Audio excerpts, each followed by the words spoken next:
So coming up this weekend, we do have another event taking place in the shipping container. It's going to be Josh Emmett fighting against Lerone Murphy in the main event, and honestly, it should be a pretty good card. I do have a lot to talk about in this intro, so if you just kind of want to skip the yap, get to the fights, I'll have timestamps in the description like I always do. But of course, yes, I'm about 4 or 5 days late on recording this video. I'm actually recording this video on Friday. I normally record my prediction videos on Sunday, so that's how late I am right now. But I did have a family emergency, which I brought up in my PFL prediction video that I uploaded last night. And pretty much, just to kind of summarize things, I don't think I need to give more detail than this. I had a family emergency. I moved from my house to other people's house for a few days to deal with the family emergency, and there was a funeral involved and stuff like that, and now I'm back. And I'm back living in my own house. Yeah, I don't think I need to share any more detail than that. I just wasn't home for the last few days. I couldn't have recorded a video.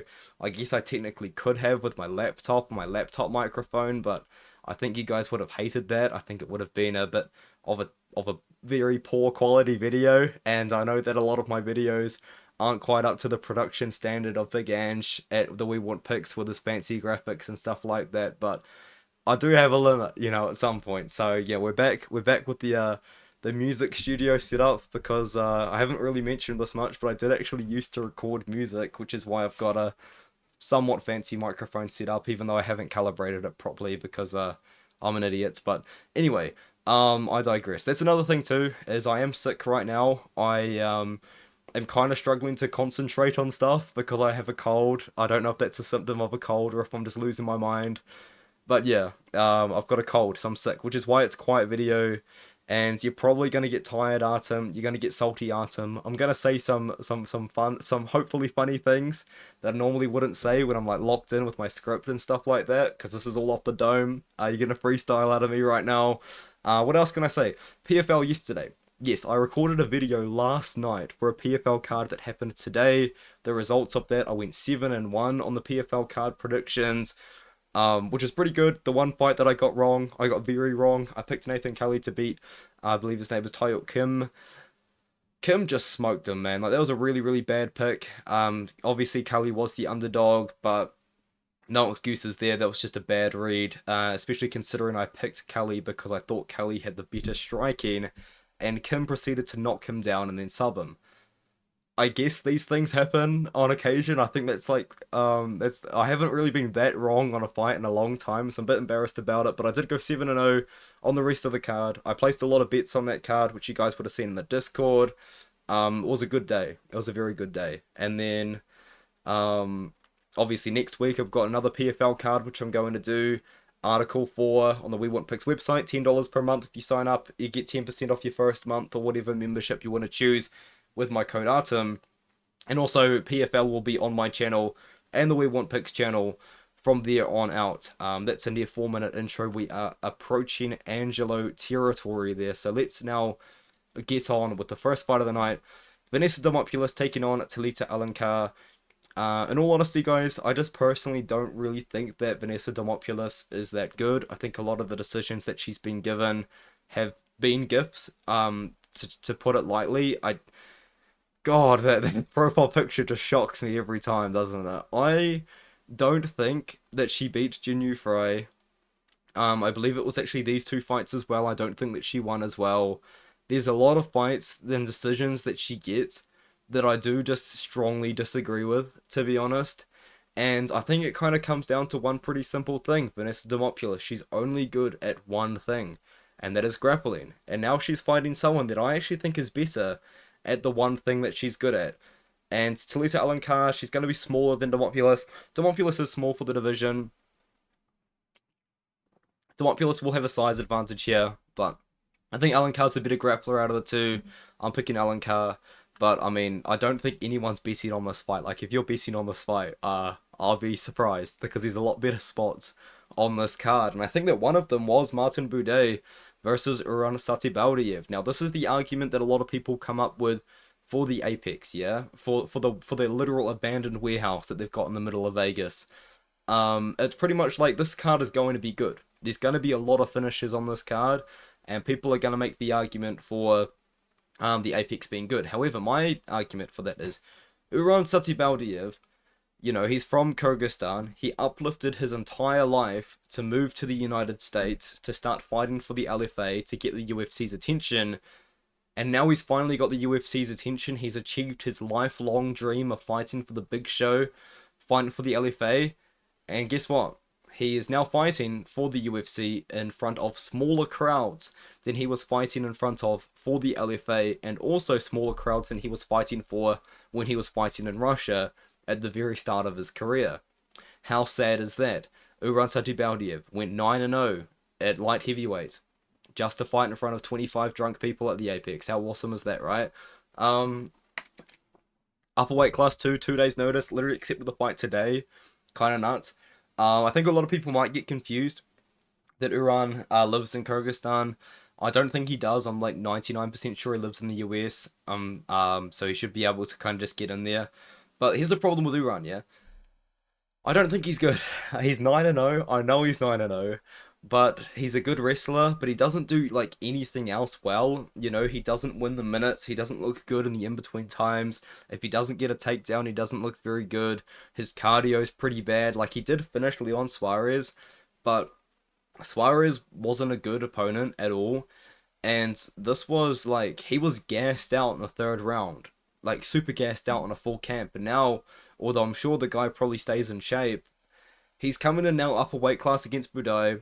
And I know that Buday is just a big Shamil Gaziev. But what Martin Buday is going to do, man, is he is going to make Uran Satybaldiev work. Martin Buday isn't a great striker, but I think he's actually going to be better than Uran, if you can believe it. And Buday works against the cage really well, and he's going to make Uran work against the cage, and he's going to gas him out, man. Uran Satybaldiev's cardio isn't good enough, I think, to win this matchup. I think Martin Buday wins it by decision. Buday was a favorite, was an underdog at one point, but now he's the favorite.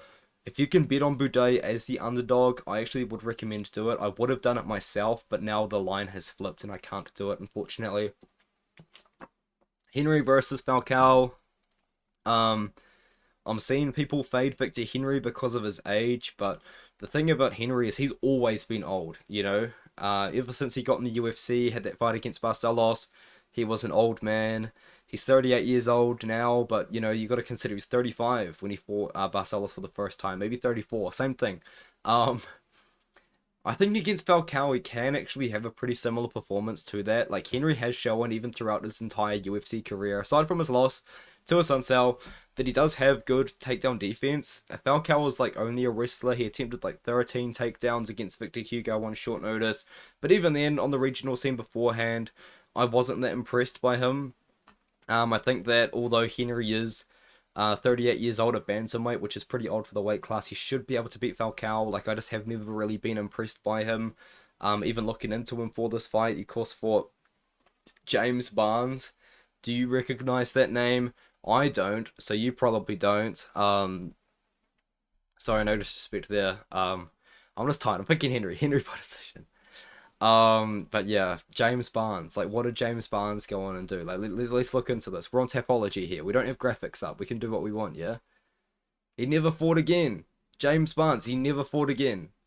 Like, what are we doing? Loma Lookboonmee, a big favorite here. I actually think she finishes Istela Nunes. Loma Lookboonmee, despite being a pretty good striker, and being a good Muay Thai striker, actually, averages 2 takedowns per 15 minutes. That's in her stats. And I think against Istela Nunes, who I think has actually proven to be a very good striker, that's it. That's all I can say. It has proven to be a very good striker. You know, I think that Lookboonmee and her could have pretty competitive moments on the feet, if you can believe it. But I do think that Lookboonmee, the takedowns are going to be there. The thing about Nunes as well to mention is this was a terrible, terrible injury, and I'm sure over the last year or so, she spent more time recovering from this injury than actually training. And Lookboonmee's been out for a year, but she's been locked in, you know, she takes a year off or so. I think she's going to come out here against Istela Nunes, mixing the striking with the grappling, and I think she's going to find a sub against Nunes. So, maybe a hot take there, but I think that Lookboonmee finds the finish. Now we have Reese McKee versus Daniel Frunza.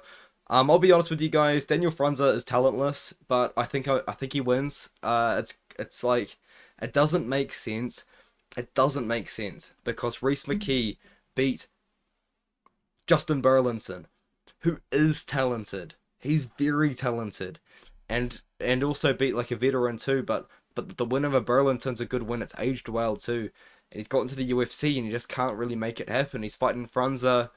I don't think Franza's good, man. Like I picked Kutsi very confidently to beat Franza. I didn't know that Kutsi before stepping into that cage hadn't been in the gym for 18 months. How am I supposed to know that? So Franza, although we got dropped by Kutsi, which he should be embarrassed about, considering the Kutsi that showed up. The Kutsi that showed up to that fight was not the same Kutsi that showed up and beat Nadia. That's the name I was looking for. Like Vadim Kutsi, just get some help, mate. Get some help. He hadn't stepped in the gym. He beat Nadia and decided, you know what? I'm gonna retire. And then the contender series just called him up, and he's just like, oh yeah, go on. Anyway, I think Franza wins. I don't feel good about it. Reece McKee's a very popular underdog this week. I understand why. Franza will probably just find a way to win. It's kind of like that, to be fair. Franza as well, he's not really a wrestler. He does just strike. He's got a lot of power. McKee should win this, right? McKee should win this. I'm picking Franza though. Yeah, that's a bad breakdown. This video's a mess. It's actually all gone downhill, hasn't it? Dione Barbosa's gonna save us though, because I have money on Barbosa to win inside the distance. Actually, the line's getting pretty crazy now, but Barbosa should go out there against Belbita, get the takedowns, and go to work. Barbosa's a really good grappler. Belbita was armbarred by Molly McCann in her last fight. Do I need to say any more than that? I don't think so. And ironically, I'm actually picking Dione Barbosa to win this fight by armbar. I think she's going to get the mount on Belbita and just get the arm and get the armbar. That's what I think happens in this fight. So I'm picking Barbosa inside the distance. She's the lock of the week, or I guess the under 2.5 is the lock of the week for the We Want Picks channel, but Barbosa inside the distance may as well be. Davy Grant versus Daniel Santos. This is going to be a banger. These guys are going to war. Now, here's the thing. I'm tempted to pick Davy Grant because I think Davy Grant still got it. You know what I mean? He does. But Daniel Santos, he's a shoot box guy, and he goes to war. And I know that Davy Grant's been going to war his whole career, but right now I genuinely think if these guys go into the fire, out of these two guys right now, who do I think comes out of the fire first? I think it would be Daniel Santos, to be honest with you guys. We've got a guy in his prime, 30 years old, Charles Oliveira prospect, literally another one of Charles Oliveira's minions, went to war with Castaneda, got out of that fire, absolutely embarrassed the guard puller that was Johnny Munoz Jr., hasn't fought for 2 years, probably for the best. I mean, he took a lot of damage in these two, well, just in that one fight, let's be honest. It kind of, but not really. This one there. I think Davy Grant at 39 years old, like, he's talented. Davy Grant gives a lot of guys problems. He was kind of the first guy to really expose Nunes, and then after that, you know, did fight a couple guys that weren't too good. I know that Santel's a talented guy, but he was 42 years old at the time. Marcos arguably won that fight. Marcos is a talent, you know. Tavares caught him a few times, but I think that a lot of people overrated Tavares going into that one. I picked Davy Grant. I think that Santos wins this one, to be honest. I think these guys are going to go into the fire. And why is this in the abandoned warehouse? This is potentially fight of the year. This is potentially fight of the year, and it is not on in front of a crowd. What are we doing in the big 2025? What are we doing? Seriously, it's not that hard to book out a venue. You don't need to sell out an arena of 12,000 people. You can just go to like a little basketball arena with like 5,000 people. You don't need to sell out Madison Square Garden. You know, you can. Oh god, that just grinds my gears. It does. Valentin versus Finney. I think my boy Finney gets it done. I will say this though. I genuinely believe Finney's not 5'8". I think he might be shorter, especially looking at his contender series fights. But it's pretty hard to tell because he's just a lot shorter than all middleweights on the roster. But the thing about Finney, you can trust him to do one thing, and that is wrestle. He's not one of those guys which I can sit on this chair behind my screen and you know, talk about the fighters, you know,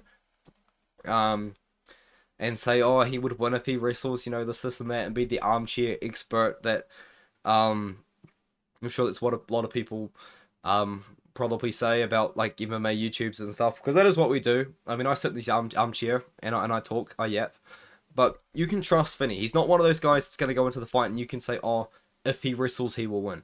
He will wrestle. It doesn't matter what. I guarantee you Torrez Finney will shoot a takedown in the first 30 seconds of this fight. And he should. Valentin is dangerous on the feet. He's got a lot of power. He's a lot bigger than Finney, which is going to make things difficult because Finney had a lot of trouble dealing with Cam Ralston, who was a pretty tall, rangy striker. Valentin's 6'2", isn't really a rangy striker. Like, he doesn't fight with the range, I should say.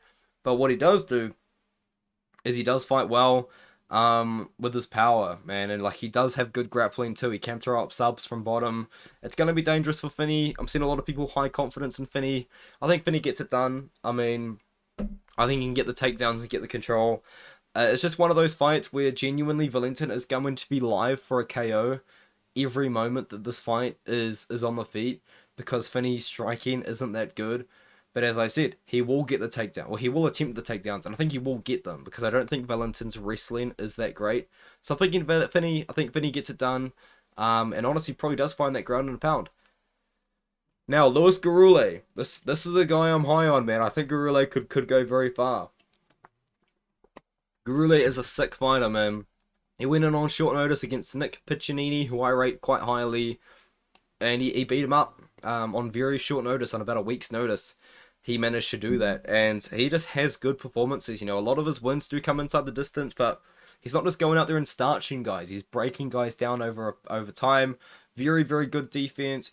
Very, very kind of low volume, sort of patient style. And over time, he eventually works on his opponents, gets takedowns, lands big shots, makes reads and stuff. So if Gurule drops the first round against Osbourne, I wouldn't be that surprised, but I would trust him to make the comeback. And I think that against Osbourne, I think he gets it done, man. I think, like, Gurule is a guy I genuinely, out of the contender series, I see being a potential guy in the top 15, maybe a guy in the top 10 if he can really kind of make it there, because I think that Gurule is a genuine talent, and I think he can go far. And I think this is a good matchup for him to showcase his skills. You know, he's fighting a guy that is a striker, and really only is a striker. Let's be honest, Osbourne, pretty talented guy in his own right, has had a couple close decisions. Well, this is the one I was looking for. That's the one I was looking for, yeah? Okay, anyway. However, he does have the weakness in the wrestling and the grappling. I think as well, took on some pretty tough guys. Oh, God, Luis Rodriguez. God. Luis Rodriguez, man. I can't believe I didn't pick...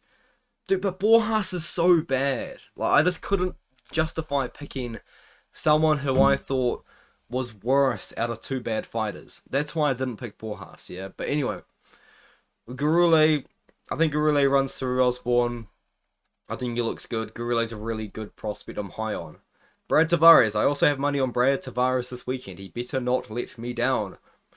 GM3's performance against Reina Dorita makes me believe that there is no way that he loses, that he beats Brad Tavares. I mean, Brad Tavares, historically throughout his entire career, has had good takedown defense. Now, that hasn't held up super well recently, but it should hold up against the legendary GM3, right?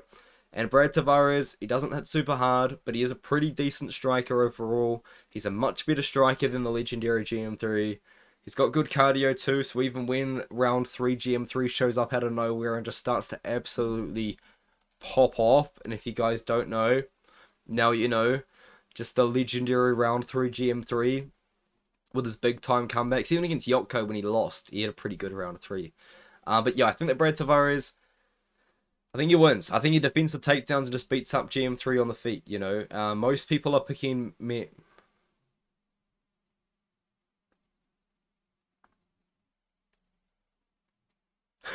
What? What? Brad Tavares isn't that washed. Jesus, guys.